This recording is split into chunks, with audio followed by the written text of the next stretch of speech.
The tight end has become an endangered species here in Carolina. Can Dave Canales revive the tight end position this fall? We'll talk about it right here on Locked On Panthers.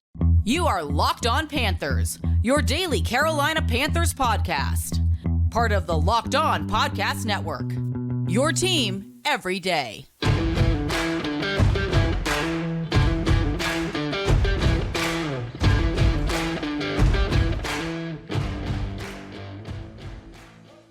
Welcome into another edition of the Locked On Panthers podcast, a part of the Locked On Podcast Network. I'm your host, as always, Julian Council, talking Carolina Panthers with you every Monday, Tuesday, Wednesday, Thursday, and Friday. Your team every day. That's our motto here on the Locked On Podcast Network. Subscribe or follow the show for free on YouTube or wherever you listen to your favorite podcast. And be sure to follow me, Julian Council, on Twitter at Julian Council, where on Fridays, like tomorrow throughout the offseason, I'll be answering your weekly Friday mailbag questions right here on the show. The only thing you got to do is either at me or DM me, but of course, follow me first on Twitter at Julian Council to get your questions in for the weekly Friday mailbag right here on Locked On Panthers. Today's episode of Locked On Panthers is brought to you by FanDuel. Make every moment more. Right now, new customers get $150 in bonus bets with any winning $5 bet. That's $150 if your bet wins. Visit FanDuel.com/lockedon to get started today.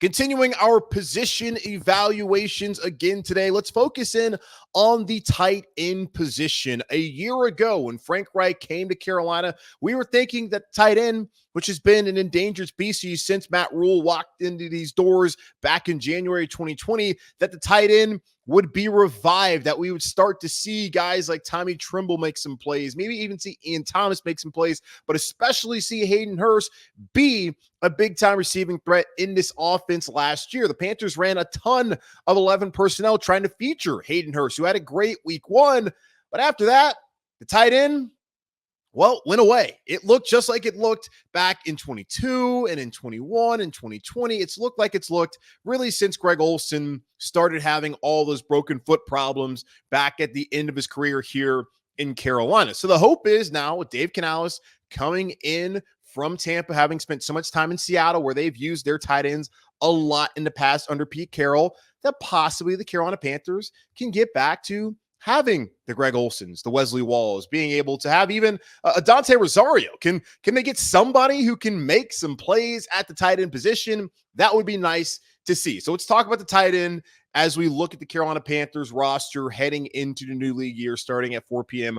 on March 13th. Let's start off first with Hayden Hurst, who had an extremely disappointing 2023 season. We look at a lot of the players on offense that did not play well. We look at Ike Ekwonu and how he played, how Bradley Bozeman played. We looked at the Miles Sanders signing, which we're going to talk more about that actually next week. But Miles Sanders, his signing and his struggles, a lot of guys offensively were disappointing. I don't know if Hayden Hurst was the most disappointing player on offense. Probably wasn't, but I think a lot of people expected clearly more than what he gave the Carolina Panthers this past season. Looking at his stats, 18 receptions, 184 yards, 1 touchdown, only had 30 targets. That 1 touchdown coming in week 1 against the Falcons was the first ever touchdown thrown by Bryce Young, and Hayden Hurst just chucked it into the stands. Now, fortunately, they got the ball back.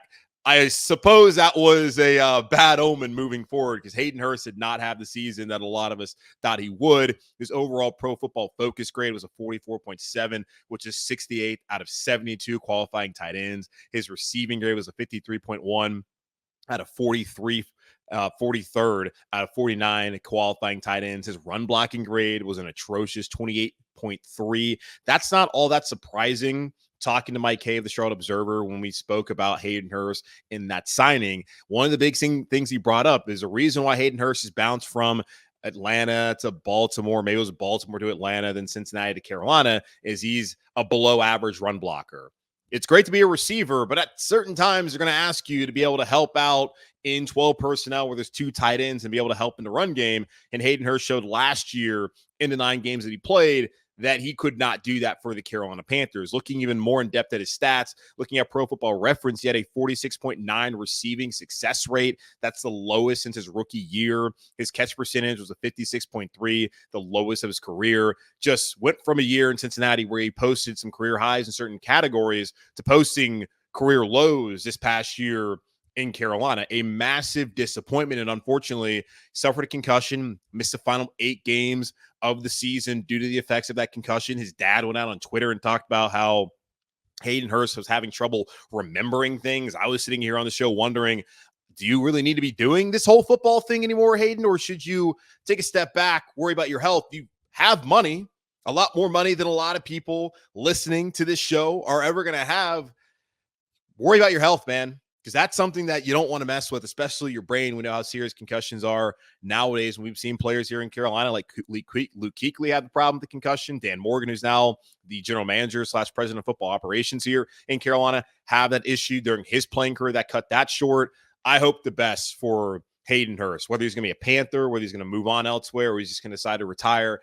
I wish him the best because that's something that certainly concerns me. But on the field, he did not produce. And this is a league that is a meritocracy. And if you do not go out there and perform at a high level, even after signing a 3-year deal, which really was a 2-year deal, giving you some quality money, you're liable to get cut.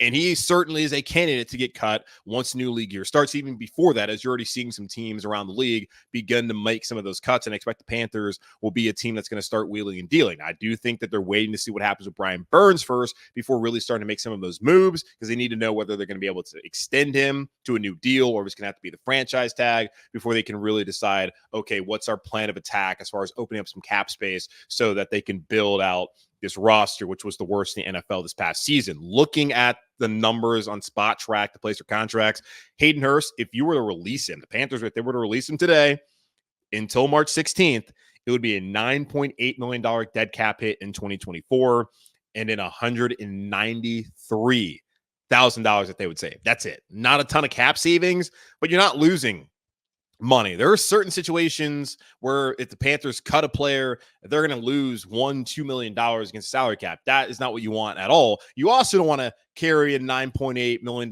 dead cap hit. I'm, though, of the opinion that this year is the year for the Panthers. I know they have a ton of cap space next year, and that can dwindle depending on what they do with the likes of Brian Burns, because if they sign him, they're going to want to open up some cap space, so they're going to probably kick that can down to next year. Same thing with Derek Brown, who's owed $11.7 million, I believe, with his 5th-year option this year. If they are going to extend him, they're going to kick that can to next year. Frankie Louvu probably going to want to kick that to next year. So you have a lot of cap space right now looking at the 2025 offseason, but some of the moves Panthers might make is going to bring that down. Do you want to add some of the dead cap, potentially, if you do this post-June 1 of Hayden Hurst to next season? I would rather just get it out of the way now. We saw the Buccaneers were a team that had a ton of dead money, just ate it, and still found a way to make it to the divisional round. I don't think the Panthers are going to have that kind of fortune in 2024. A lot needs to go right for them to even have that happen for them, which would be great. I hope that does happen. I'm not expecting that to be the case.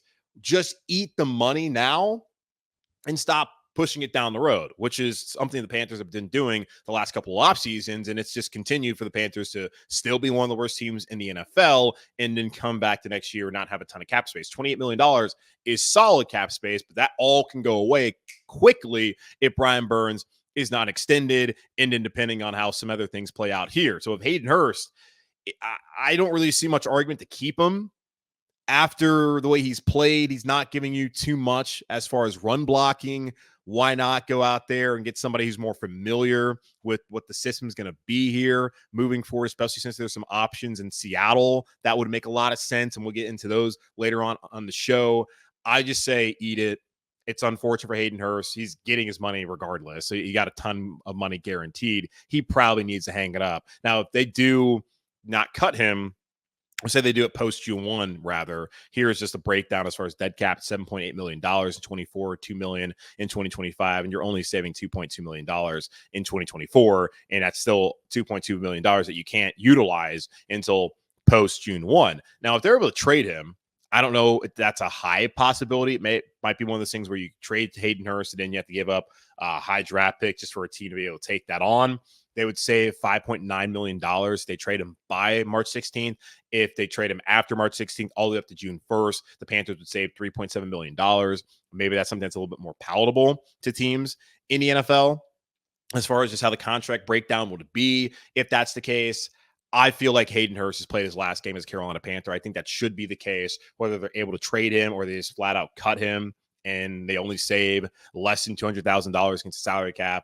I feel like that's the right way to move on, knowing that you still have Tommy Tremble here. You got Stephon Sullivan coming back for another year, and there's some other options that probably fit what Dave Canales wants to do more than what Hayden Hurst was able to show last year, and in just the overall health concerns that are there for him. I want him to be healthy, want him to live a long, prosperous, happy life. I don't know if coming back and playing football is the right thing. I'm not a doctor, of course. I don't know everything about a situation, but when you hear that you're losing your memory because of a concussion that was suffered playing football, maybe this is not the thing for you. But as far as just Hayden Hurst as a player, did not produce for the Carolina Panthers. And when you don't produce, you're likely to lose your job. And I think that will be the case. And unfortunately, probably should be the case as the Carolina Panthers look to rebuild this roster here once the new league year starts next month in March. What about Tommy Tremble?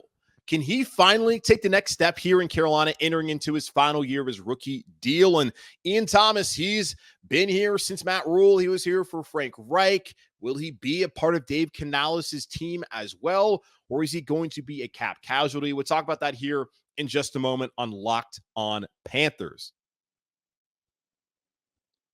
This next segment is brought to us by our sponsor, BetterHelp. Sometimes we all need the opportunity to get something off our chest, big or small. Certain things can really start to get to you. It's important to let that out, especially to someone who's unbiased on your life. So today, I want to say how I really feel about something. You might even be thinking about the same thing this week. And I mean, week's been fine. Just kind of ready to get to the weekend. That's how I'm feeling about things today. Therapy can be different for everyone. Most of us have bigger problems than our favorite sports team, and it's important to get things off your chest every once in a while. If you're thinking of starting therapy, give BetterHelp a try. It's entirely online, designed to be convenient, flexible, and suited to your schedule. Visit BetterHelp.com/lockedon today to get 10% off your first month. That's BetterHelp, HELP.com/lockedon.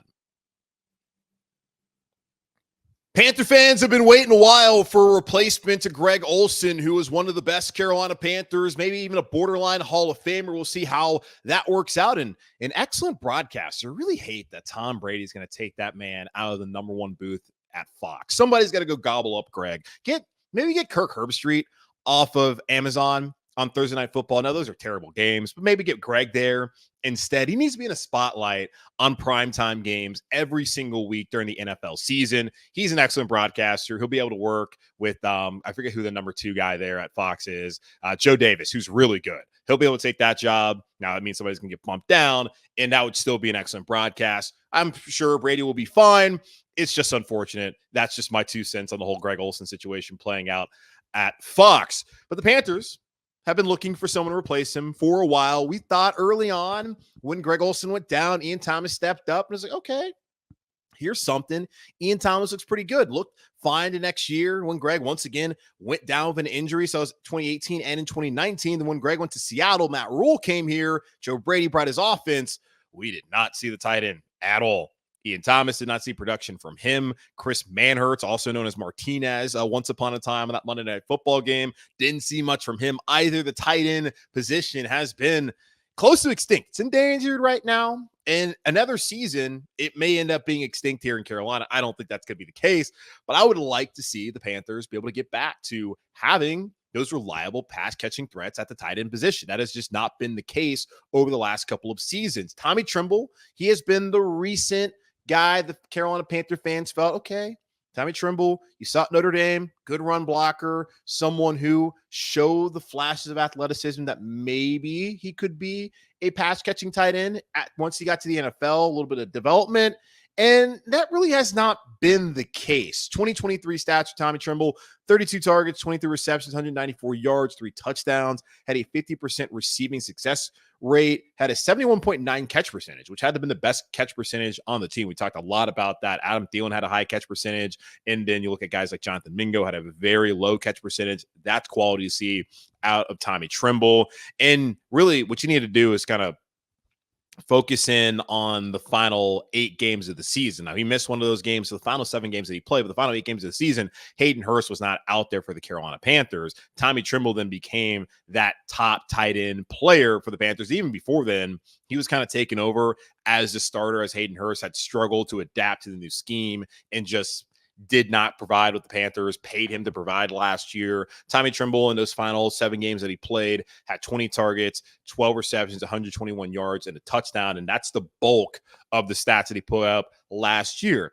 There were some good signs to what Tommy Tremble potentially could do if given more of an opportunity, but it wasn't really showing you that, okay, this is going to be a high-level pass catching tight end, which is not necessarily what the Panthers need. They just need somebody to be there that can actually take some focus away from some of the receiving threats on the team. Now, that's, of course, assuming that there will be receiving threats ever again here in Carolina, which one day that will be the case. Hopefully that will be soon. But when that day comes, all right, you have these 2-3 receivers you got to worry about and this tight end who can be a problem as well. Now, for his career, Tommy Tremble, he only has 62 receptions, 548 yards, and 7 touchdowns.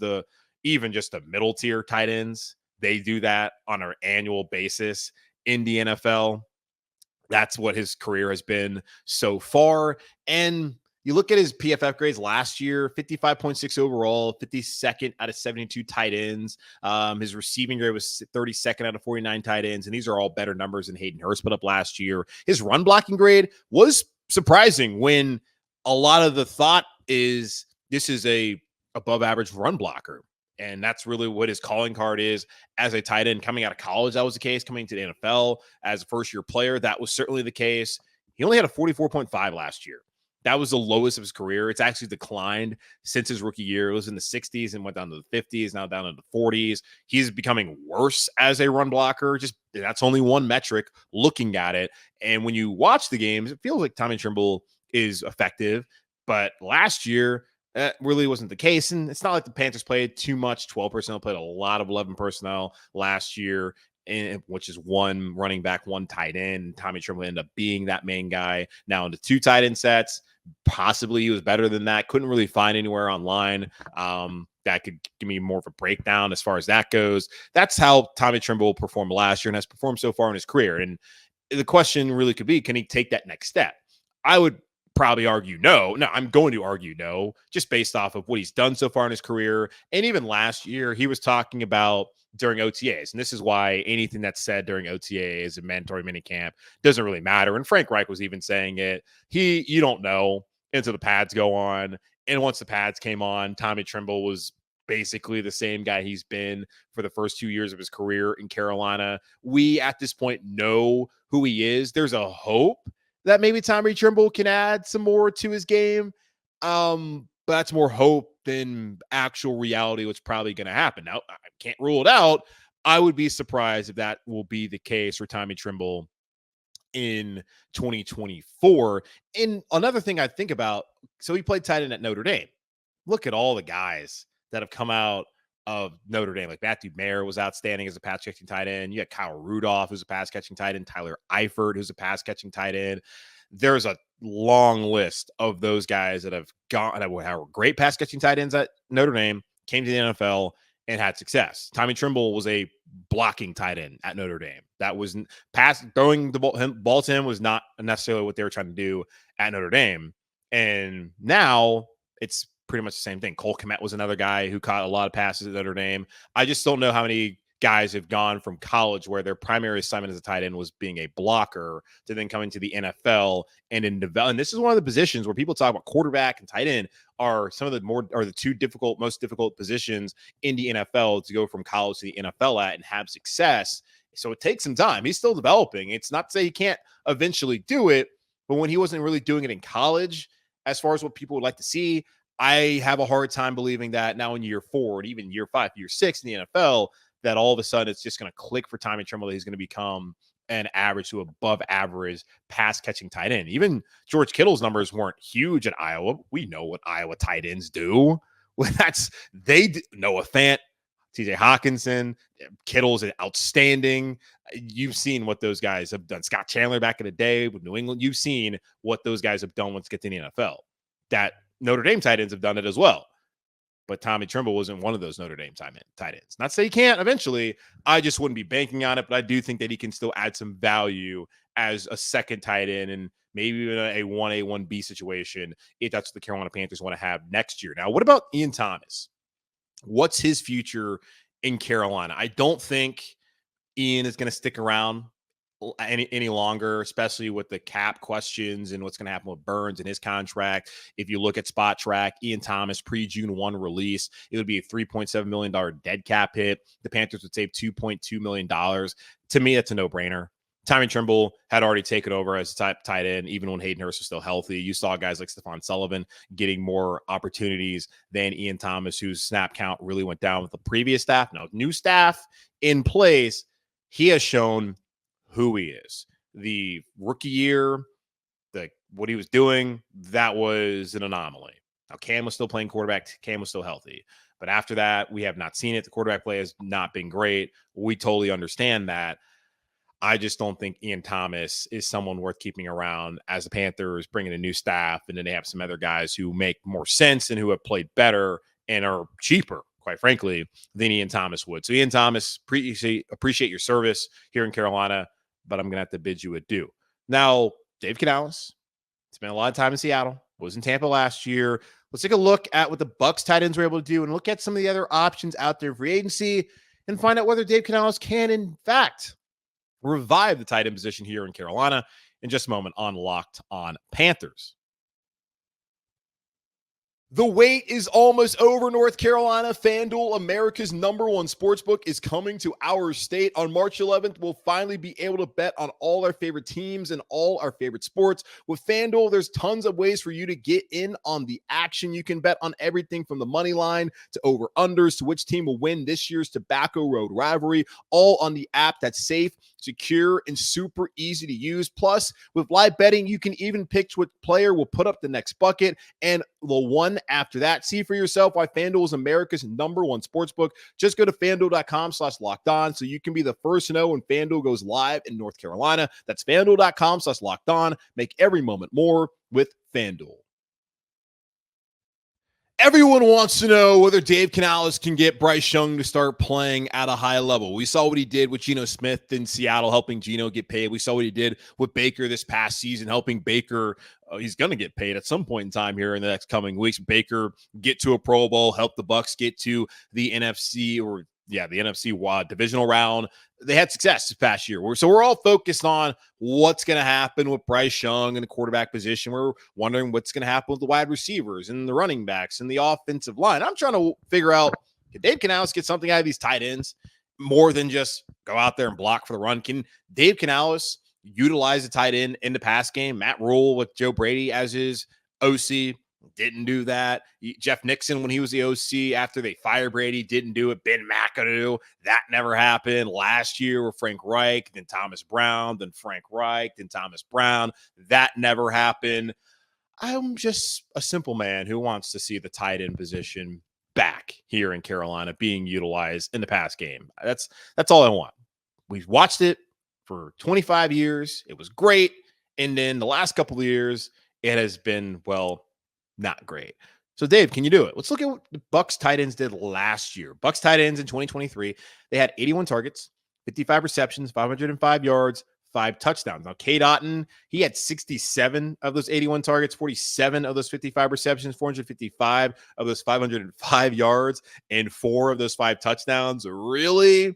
It was one guy doing all the damage for the Buccaneers last season at the tight end position. Otton, overall, his PFF grade was a 56.8, which is 48 out of 72 tight ends that qualified. And comparing him to Tommy Tremble, it's not that much higher with his overall grade. Now, Otton was far better as a receiver last year than what Tommy Tremble was. You also look at the quarterback situation, which, man, I hate to say that. You look at the quarterback situation last year with Baker Mayfield compared to with Bryce, and also the offensive line and all the things that played into this Panthers offense being just trash. It was a better situation for Cade Otton to actually be able to put up those numbers, even though he was the only one putting up numbers in Tampa. So we know in a Dave Canales offense that is the kind of production you can get out of, I believe, as a second or third year player in the NFL and Cade Otton. Can Tommy Tremble maybe do that? If Hayden Hurst returns, we know Hayden Hurst is capable of putting up those numbers. We didn't see it last year in Carolina, but we know that he's done it. Now, as far as Ian Thomas, no, I would doubt that. And I also would doubt that Tommy Tremble could do that. But we know a capable tight end in Canales' offense has done it in the past. I was talking about personnel earlier. I was looking over at, I forget the website. There's like NFL LO. That's where you can check out the EPA and all that. The Panthers were and so just looking at the breakdowns, I couldn't find a website. It was Warren Sharp used to do this, where he would chart all of the personnel usage breakdowns for all the teams in the NFL. Hasn't updated since 2021. Don't know if there's anywhere else you can find that, but I was able to just find on the website where you can check out EPA just the breakdown as far as teams on first down, what their personnel package was. The Panthers were in 11 personnel 71% of the time, which is the second most in the NFL last season. They were in 12 personnel, and that's one running back, 2 tight ends, 10% of the time on first down. Then the Bucs were a little bit more varied, a lot more varied, really. They were in 11 personnel. That's one running back, 1 tight end, 51% of the time on first down, whereas in 12 personnel, they were in at 27% of the time on first down. And that goes into the fact that the Panthers offense was very predictable last year. And that was a big criticism a lot of people had of Frank Reich and then Thomas Brown. But really the predictability about it was that the Panthers offense wasn't going to score touchdowns, that they were just bad. And part of that was because they were predictable and what the personnel was going to run. And then also being in a shotgun a lot, not being a lot under center, and just knowing that, okay, this is going to be a pass or this is definitely going to be a run. Teams that the Panthers are going to do. It is likely with Dave Canales that we're going to see more personnel usage as far as the 12 personnel, not totally solely just 11 personnel like we saw last year in Carolina. So that means that you're going to get to see Tommy Tremble. You're going to get to see maybe Hayden Hurst out there. You're going to get to see more of a mix of tight ends utilized opposed to what we saw a year ago here in Carolina. Now, looking at some of the guys that potentially could come to Carolina to be paired with Tremble, Stephon Sullivan's also back here, and even maybe Hayden Hurst if he sticks around. I'm looking out in Seattle. We talked about this on Monday's show, the offensive and defensive upcoming free agents there with the Seahawks who could come to Carolina. And offensively, you think with, I believe it's 9 former Seattle Seahawks staffers now here as full-time staffers on Dave Canales' staff, that it would make a lot of sense that they would want to bring in some players that they've worked with before. We saw Matt Rule do that with all the Temple and Baylor guys. We saw even Frank Reich bring in some guys. Justin Houston, he came here to play under Frank Reich. You saw Michael Strawn, who was in Indianapolis. He came here to play because he's a Frank Reich guy. We have seen that over and over again. You see even defensively, Sean Williams came over here from Denver, where he was a part-time starter the year prior under Ejiro to come back and play under Ejiro. It's just the nature of the league. You see it on the coaching staff, you see it in the playing staff. Like, that's just how things work out. Now, looking at the Panthers coaching staff, Pat McPherson has been the tight ends coach in Seattle the past 14 seasons, all under Pete Carroll. There's 2 guys who are free agents from Seattle who we talked about on Monday, Noah Fant and Colby Parkinson. I'm willing to bet the Carolina Panthers are going to get one of those guys. The guy they're most likely they're going to get is Colby Parkinson. Noah Fant, Pro Football Focus has him rated as a number 3 tight end. Dalton Schultz, Hunter Henry are the 2 tight ends above him. Those guys are pretty damn good players. Schultz was a free agent last year, went to Houston, had a good year, just barely missed out on his incentive there in the final week of the season. That would be something the Panthers should be interested in. Again, Hunter Henry as well, but guys that are already familiar with the coach here in Carolina are Fant and Parkinson, and I'm thinking one of the 2 guys will be here. I'm guessing Colby Parkinson more so than Fant because I think Fant's going to have maybe some better options out there, but maybe this is his best option and he wants to come. I would love to have Noah Fant. That would be my preferred option. Looking at him last year, he was graded as a 30th best tight end in the NFL at 72 qualifying tight ends, 32 receptions, 414 yards, no touchdowns. He did play in 2022 when Dave Canales was there. He only spent 2 years in Seattle so far after the Russell Wilson trade. Had a 62.9 overall grade, had a 72.1 pass blocking grade. Tommy Tremble, we talked about, we felt like, okay, yeah, really good run blocker. Right? Well, sorry, I'm talking about pass blocking. But as far as pass blocking last year was a struggle in Carolina, Noah Fant can give you that. Colby Parkinson was 45th out of 72 tight ends last year, according to PFF.